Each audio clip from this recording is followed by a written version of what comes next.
Детските одморалишта во југоисточна Македонија се претвораат во руини. Некогашните омилени детски собиралишта се уништени до непрепознавање.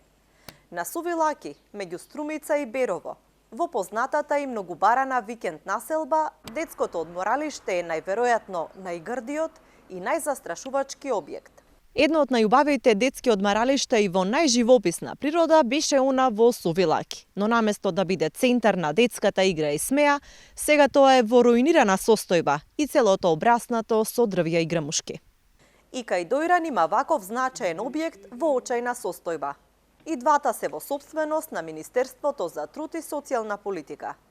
Министерката Царовска најави дека чека извештај од Бирото за судско вештачење за да се одлучи за иднината на одморалиштата.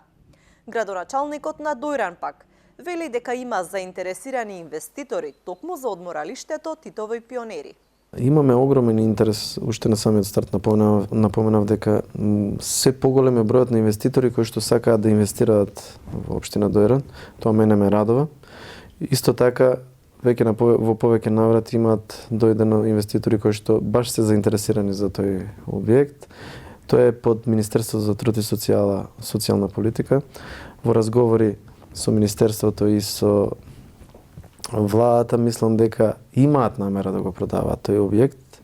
Меѓутоа, сега не е период заради тоа што ни предстојат избори, така што мислам дека под тој период би се направиле поконкретни разговори. Во овој дел од Македонија има само едно одморалиште во кое и понатаму доаѓаат и одмораат децата.